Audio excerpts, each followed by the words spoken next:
Chers amis abonnés, bonjour, ravi de vous retrouver. Nous sommes aujourd'hui le jeudi 18 septembre. Eh bien, voilà, je vous souhaite une agréable journée et puis beaucoup de courage puisque c'est une journée de mobilisation, de grève intensive. Donc, pour vous qui allez être confrontés à ce mouvement, je vous souhaite beaucoup de courage. En ce jour de mobilisation sociale. Alors j'ai décidé pour changer un petit peu, sortir de la lourdeur de l'actualité géopolitique et politique tout court, de vous présenter le thème de Monsieur Robert Redford qui nous a quittés le 16 septembre dernier. Monsieur Robert Redford qui était né le 18 août 1936 à 20h02 à Santa Monica, États-Unis. Alors, que vous dire sur ce thème qui est le ciel intérieur, la partition musicale céleste de cet homme tout à fait exceptionnel, remarquable.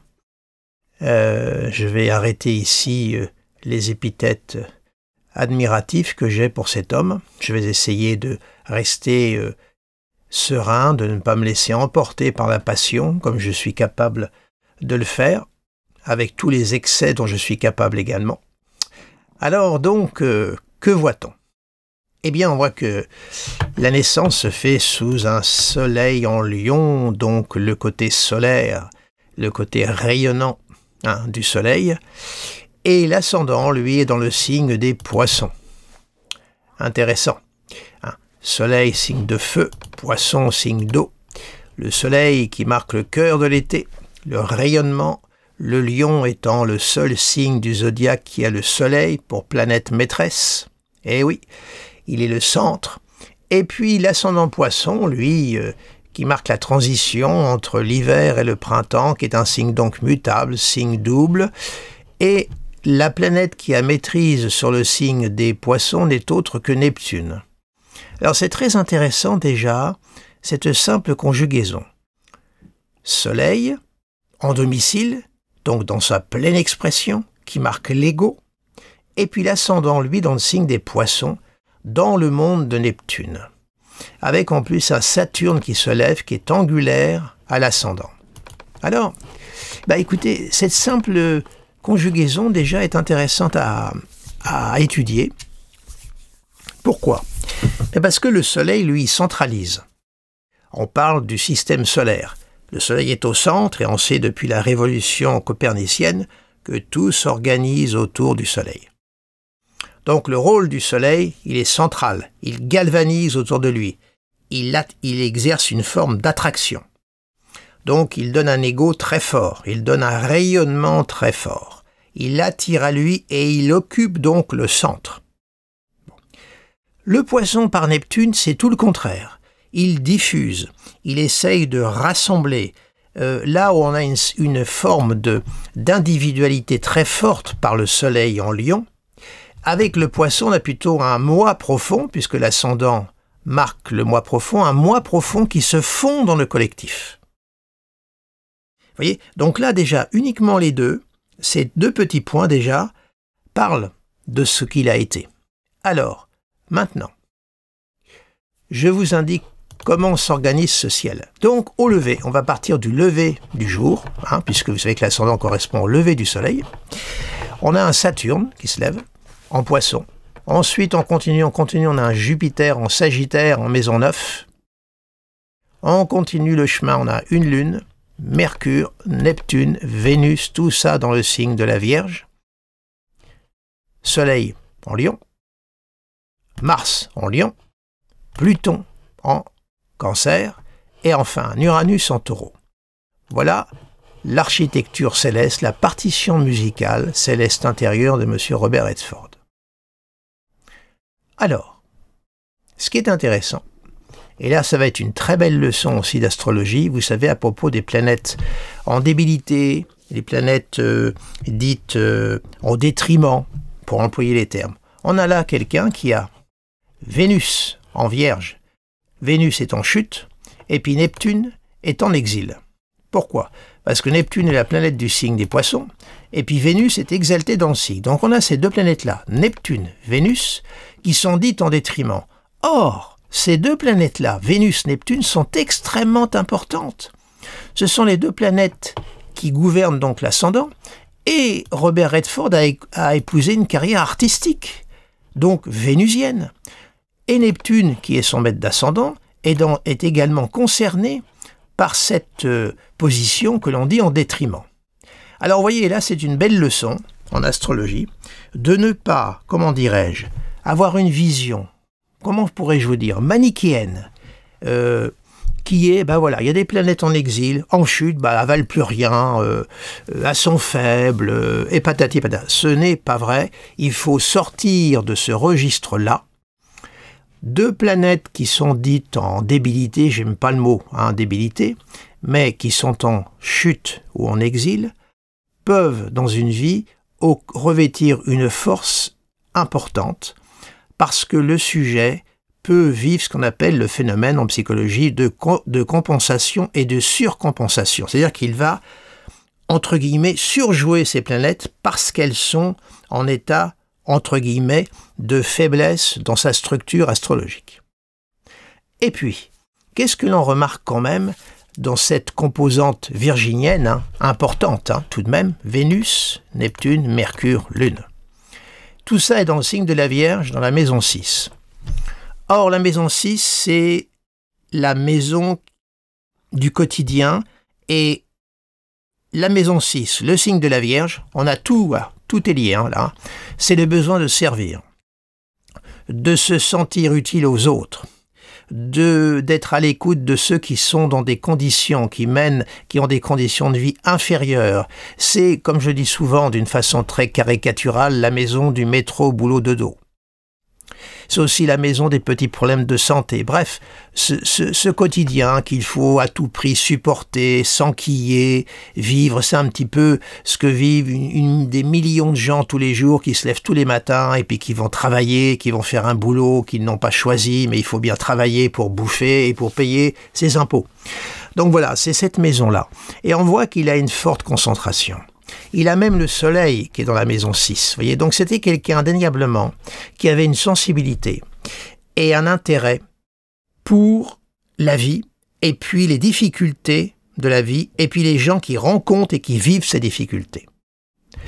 D'autre part, cet ascendant Poisson avec Neptune. Neptune, c'est la planète de la nature, du côté universel. Son intérêt pour l'écologie. Neptune, c'est aussi la planète de l'écologie. Or, il a été écologiste avant l'heure. Avant cette vague, ce mouvement, ça a été un précurseur, je dirais, dans le domaine. Il s'était créé une maison solaire, à l'énergie solaire. Il a été précurseur. C'est un homme qui a combattu sans arrêt pour la préservation de la planète. Également milité pour la paix. Neptune, c'est la paix. Et on voit que Neptune est son maître d'ascendant. Il est dans la maison 6, dans le signe analytique de la Vierge. J'ai oublié de vous dire que Mercure était en domicile. Et Mercure est conjoint à la Lune et à Neptune, ce qui marque quand même la dimension et l'ouverture très large qu'avait Robert Redford, c'est-à-dire il avait une vision universelle. C'était un homme du rassemblement, un homme, c'était pas du tout un être de la division, c'est tout le contraire, avec, comment dirais-je, une hypersensibilité. Lune, Neptune, on est dans les émotions. Mercure, mais une hypersensibilité qu'il contrôlait. C'est-à-dire c'est un homme qui avait beaucoup de pudeur, à mon avis, et qui gardait tout en lui, tout au moins qui ne faisait pas un étalage de ses sentiments, un étalage de ses affects, histoire de s'attirer la sympathie, vous savez. Non, c'était quelqu'un qui avait une hypersensibilité, mais qui était très intériorisé. Le signe de la Vierge est un signe d'intériorisation, de pudeur. Voilà. Donc, on a toute cette dimension-là, chez lui, Vénus, Neptune. En Vénus, Neptune, c'est l'amour inconditionnel, cette espèce d'amour universel. C'est aussi certainement l'amour des animaux. Je pense qu'il devait certainement aimer énormément également les animaux. Bref, on voit que c'était un ardent défenseur de la nature et de la condition humaine. Vous rajoutez Pluton, qui est également lié à l'écologie, qui marque les déchets. On a un Pluton qui est en Cancer, dans le signe de la Lune. Alors ça, c'est générationnel, hein, me direz-vous. Au trigone de son ascendant. Alors là, on a, par cette simple maison 6, déjà, ça parle beaucoup de l'homme qu'il était. Et puis maintenant, on va basculer quand même dans le Lion. Ah bah oui, parce que le Lion existe. Le Soleil est en domicile, Mars est en Lion. Donc c'est quelqu'un qui avait de l'orgueil, qui, comment dirais-je, faisait preuve de courage. Mars en Lion, c'est un Mars solaire. Il participe de l'ascendant. Vous voyez, vous avez tout le bélier qui est intercepté. Hein, et moi, comme vous le savez, je tiens compte des signes interceptés, car comme je le dis, ne pas tenir compte d'un signe intercepté, c'est retirer un signe du zodiaque et retirer la planète qui est à domicile. Mars participe grandement de son ascendant. Mars est la planète de l'engagement, la planète du combat, la planète du militant. Et là, il l'avait chevillé au corps et au cœur. Un Mars en Lion, en maison 5, qui est une maison de création. Hein, et on voit que ce Mars-là est au carré d'Uranus, voyez, là, et au semi-carré de la Lune. Voyez. Donc, ce Mars-là est très très actif. Carré Uranus, c'est un aspect de tension. Semi-carré à la Lune, normalement, attendez, on va vérifier que je ne fasse pas de bêtises. Oui, c'est bien ça, la Lune. Est-ce que Mercure participe aussi? Non, c'est que la Lune. Donc, ça donne une hyper-émotivité et une hyper-réactivité. Et évidemment, alors là, ce Soleil, Mars en Lion, on bascule. C'est-à-dire que là, c'est l'acteur avec ce rayonnement, ce charisme, Bref, je n'ai pas rentré, mais bon, c'était l'élégance incarnée quand même. Robert Redford, c'est vrai que il avait un rayonnement, il avait un éclat, une lumière, une beauté énorme, quoi. C'était indéniablement, voilà, il a été touché par, on va dire, par la grâce, hein, cet homme. Donc on a ce Soleil Lion et puis ce Jupiter Sagittaire. Jupiter est dans son signe et dans sa maison. Très fort ce Jupiter, ce qui marque son succès international, rayonnement de par l'ascendant déjà, Poisson par Neptune, et cette maison 9 avec ce Jupiter qui est planté là-haut, ça marque vraiment son rayonnement international, son succès. Et ce Jupiter qui est quand même en dissonance, vous voyez les lignes rouges qu'il envoie, il est quand même au carré de ces planètes en Vierge. Et ça c'est intéressant, parce qu'en fait, ça a été une star, mais je ne dirais pas qu'il a été star à ses dépens. Mais je ne pense pas qu'il ambitionnait de devenir une star. C'est-à-dire, c'était pas la star avec l'ego surdimensionné. Regardez-moi, c'est moi le plus beau, c'est moi le plus grand. Il y avait chez lui une certaine forme d'humilité. Et ce Jupiter, justement, qui marque la grandeur, les honneurs, est au carré. Donc c'est quelqu'un, à mon avis, qui n'a pas dû vivre facilement son statut de star. Je pense que ça ne devait pas être évident pour lui. Il a joué le rôle parce que c'était un type, comment dirais-je, un homme, pardonnez-moi, un homme qui avait conscience en même temps de son engagement. Je pense que son statut de star, il l'a utilisé pour justement livrer ses combats, qu'il estimait beaucoup plus importants que son rayonnement de star.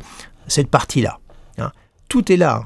La pensée Mercure, la sensibilité, Vénus qui marque l'échelle des valeurs et qui marque la concorde, l'harmonie, et puis Neptune, qui est la planète quand même qui rassemble, une planète pacifique qui était là, et tout ça est au carré de ce Jupiter. Donc je pense que le statut de star pour lui, il l'a vécu, il l'a assumé, mais il ne devait pas forcément bien le vivre, parce que c'est un homme qui avait besoin. Saturne, le grand solitaire qui se lève là, voyez, il avait besoin de se retirer dans son monde. C'est là c'est l'ermite dans sa caverne, donc il avait besoin de se retirer, d'un seul coup, de se mettre à distance de ce monde, car il a quand même toutes les planètes dans le cadran occidental. Là, on est dans le cadran oriental, et là, on est dans le cadran occidental. Donc, il est projeté vers l'extérieur. Toutes ces planètes, d'ailleurs, s'alignent dans le cadran haut, ici. On dit que c'est le cadran lymphatique, ici, en astrologie, tout au moins au niveau de la répartition. Là, ici, vous voyez, c'est le cadran terre, ici, donc qui donne un tempérament du type nerveux. Ici, de l'ascendant au milieu du ciel, on est dans le cadran bilieux, donc le cadran plutôt feu. Là, du milieu du ciel au descendant, on est dans le cadran sanguin, qui correspond à l'air. Et ici, du descendant au fond du ciel, on est dans le cadran eau, qui se rattache au tempérament lymphatique. Bon, alors après, évidemment, il faut ne pas appliquer tout ça d'une façon complètement caricaturale. Ça ne veut pas dire que Monsieur Robert Redford avait un tempérament lymphatique et qu'il était mou, pas du tout. Mais on voit que par le fait qu'il a ces planètes ici, dans le cadran descendant fond du ciel, c'est-à-dire que les planètes qui vont se coucher, c'était quand même quelqu'un de l'intimité. Quelqu'un qui avait envie d'être tranquille, je pense. Mais voilà, il y avait un Jupiter qui le tirait vers le haut. Jupiter est quand même le 2e maître de son ascendant. Et il est en domicile et il est très fort. Parce qu'il est en relation quand même avec ce quatuor dans le signe de la Vierge. Donc alors, une chose, c'est qu'au départ, il voulait devenir artiste peintre.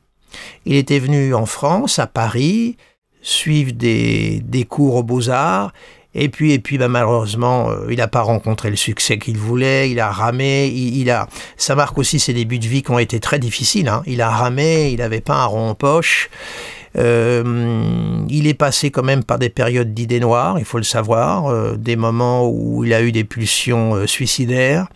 Et puis il a réussi à faire une petite exposition qui avait été organisée par l'une de ses connaissances. Il a récolté un peu d'argent, il a pu revenir aux États-Unis et puis après il a commencé sa carrière. Et puis après, son grand succès a commencé avec Butch Cassidy et les Kids, hein, avec son comparse Paul Newman. Hein, c'était en 1969, si ma mémoire est bonne. Et puis vous voyez également cet Uranus, je vais vous montrer une chose, voilà, il a, alors, attendez, je voudrais être sûr de mon coup, ne pas vous dire d'année, voilà, vous voyez, Vénus est à 9 degrés, vous voyez, de la Vierge, elle est au trigone exact de son Uranus, là en dos. Il a un Uranus vénusien au trigone de Vénus. Trigone Vénus-Uranus. Alors l'Uranus en maison 2 marquait qu'il y avait une forte probabilité pour qu'il soit indépendant financièrement et qu'il vive d'une façon avec une activité qui allait lui apporter une indépendance. Un Uranus en 2, c'est souvent des gens qui vivent à base de contrats, mais qui sont indépendants financièrement. Et on a ce trigone, Vénus qui marque l'expression artistique, qui a maîtrise sur Uranus, est au trigone.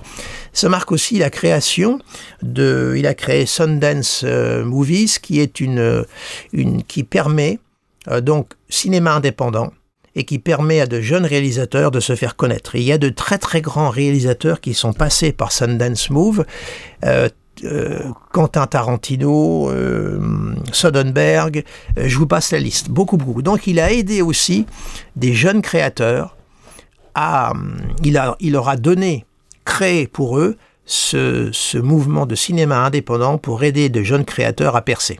Allez, donc on revoit encore l'homme qui est au service des autres, voilà, qui met sa notoriété au service des autres.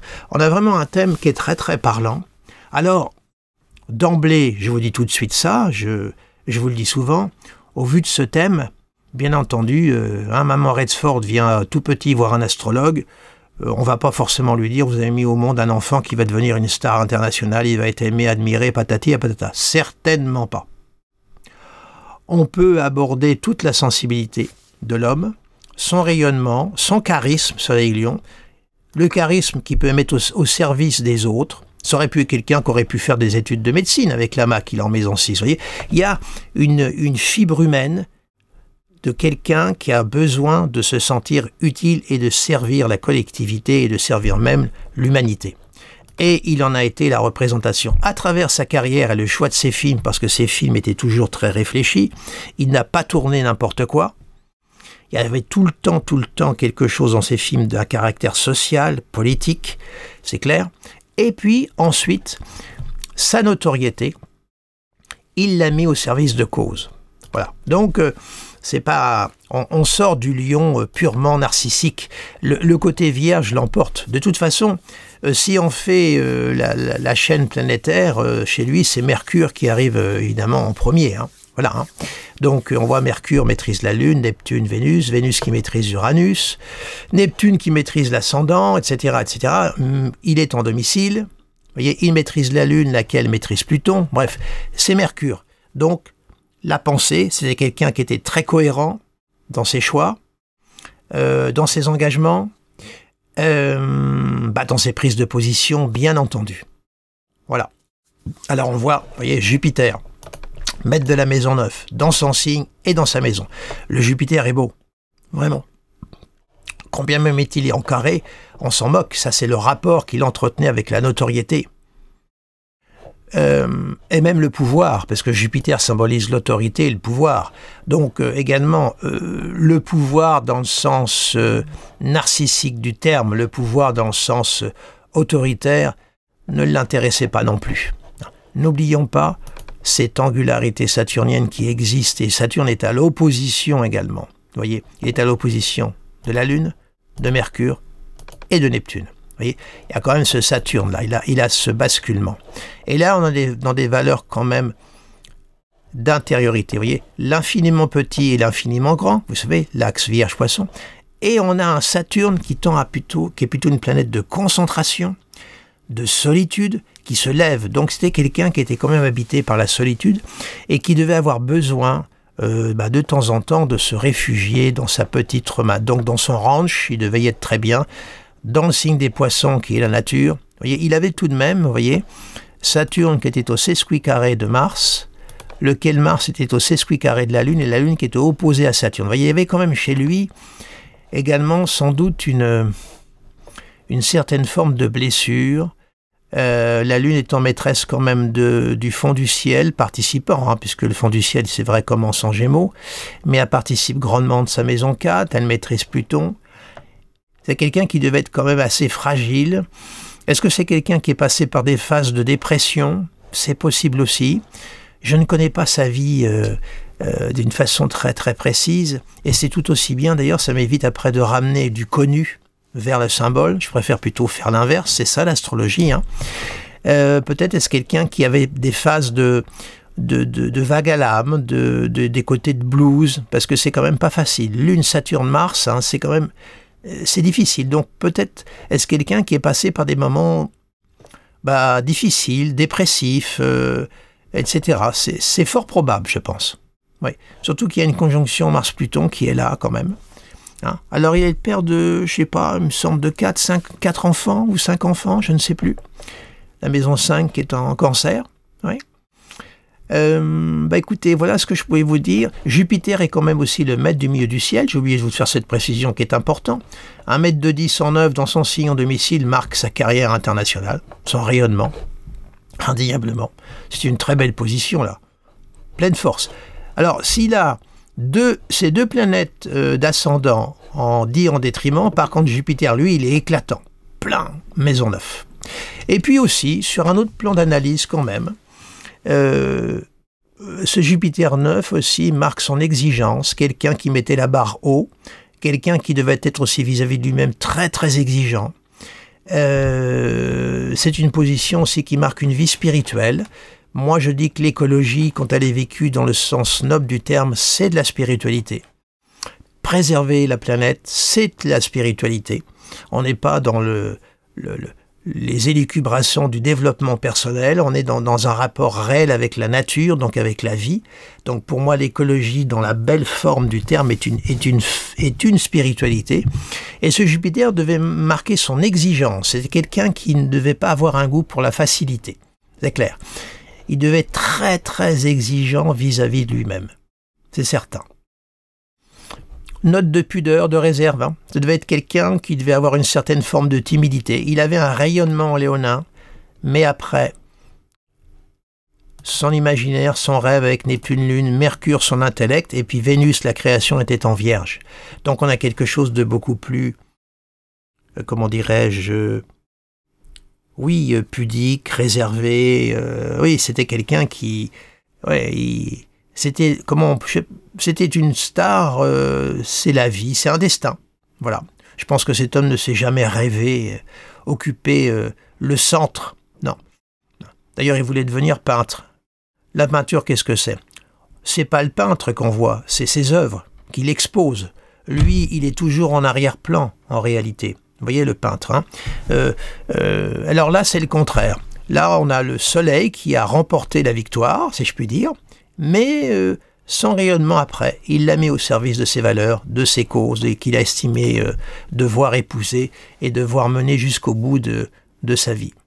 Vous voyez, même Jupiter, vous voyez, on voit un sesquicarré à Pluton. Vous voyez, regardez. Donc c'est vraiment quelqu'un qui a eu du succès, une notoriété planétaire, mais il n'a pas dû vivre ça dans le confort, c'est certain. Vraiment, j'en suis intimement convaincu. D'ailleurs, son ranch, Sundance, là-bas, il se retirait, à mon avis, il devait être très très bien là-bas. Mais voilà, la gloire, le rayonnement, Soleil, Lion, Jupiter, Sagittaire, hein, le Soleil est ton domicile et Jupiter est ton domicile, déjà ces deux planètes-là parlent. Et il les a vécus, voilà. En fin de compte, c'est un homme qui a vécu parfaitement son thème, je trouve. Voilà, alors voilà, il est parti. Encore une belle âme qui a quitté cette terre. À mon avis, il est parti avec une image du monde et puis de l'Amérique terrible. Donc, à mon avis, cette Amérique trumpiste n'était certainement pas l'Amérique qu'il a défendue. Paix à son âme. Hein. Après tout, c'est pas plus mal qu'il soit parti parce qu'il devait être complètement accablé par ce qu'il devait voir. Oui. Et puis ce Mars-Lion, vous voyez qu'il peut être très frondeur. Au fond, c'était pas un belliqueux, hein, c'était pas quelqu'un. Il était pacifiste dans l'âme, hein, cet homme. Alors ce Mars-là aussi, cette blessure, il devait la retourner contre lui. Hein. Vous voyez, cette lune-là, vierge, qui est vraiment la lune du service, hein, complète, hein, opposée à Saturne. Oui, il devait vivre, parce que son Mars natal, vous voyez, il est quand même semi-carré lune, carré Uranus, sesqui carré Saturne. Conjoint Pluton, hein, à mon avis, intérieurement, c'est un homme qui devait vivre beaucoup de blessures, mais il n'en faisait pas étalage, c'est certain. Non. Eh bien, écoutez, voilà ce que je pouvais vous dire sur Monsieur Robert Redford. Bon, alors la carrière est immense, hein, on va pas énumérer. Et puis alors, j'ai oublié quand même d'insister. Vénus, Neptune, le réalisateur et la qualité de ses films, tous très humains, hein. L'homme qui murmurait à l'oreille des chauds est une merveille, ce film. Au milieu coule une rivière. Vous avez revu Out of Africa. Bon, c'est pas de lui, il est de Sidney Pollack, mais le tandem Meryl Streep et lui, c'est une merveille, ce film. Voilà. Ces films, toujours avec une profonde humanité. Oui, voilà. Donc... je pense à Clint Eastwood, vous savez, parce qu'ils n'étaient pas dans le même camp. Hein. Eastwood n'est pas un démocrate, hein, c'est plutôt un républicain. Mais je pense à Eastwood parce que il y a une dimension quand même chez Eastwood aussi. Tous les films d'Eastwood ont un caractère très humain. Je pense à lui en même temps. Je regarde le thème de Robert Redford. C'est des monuments du cinéma américain. Hein. Évidemment, deux hommes très opposés, très différents. Mais je sais qu'Eastwood est Gémeaux. Signature également mercurienne. Hein. Là, on a une signature mercurienne virginienne et Clint Eastwood est Gémeaux. Hein. On a une signature mercurienne. Je pense à lui parce qu'il y a quelque chose il y a quelque chose de parallèle, même si au niveau idéologique, quand même, ils étaient assez différents. Je ne sais même pas s'ils se côtoyaient d'ailleurs tous les deux. Redford et Eastwood, je pense pas. Il y avait quand même des points de différence assez nets. Voilà, eh bien écoutez, je vais arrêter ici mon bavardage. Alors comme je dis, il y a un Redford, l'homme certainement que toute femme aurait rêvé de rencontrer et tout homme rêverait d'être Robert Redford, hein. C'est vrai, hein, l'élégance, le rayonnement, cet homme, sa beauté, et puis en même temps cette douceur aussi, il y avait une extrême douceur qui se dégageait de cet homme.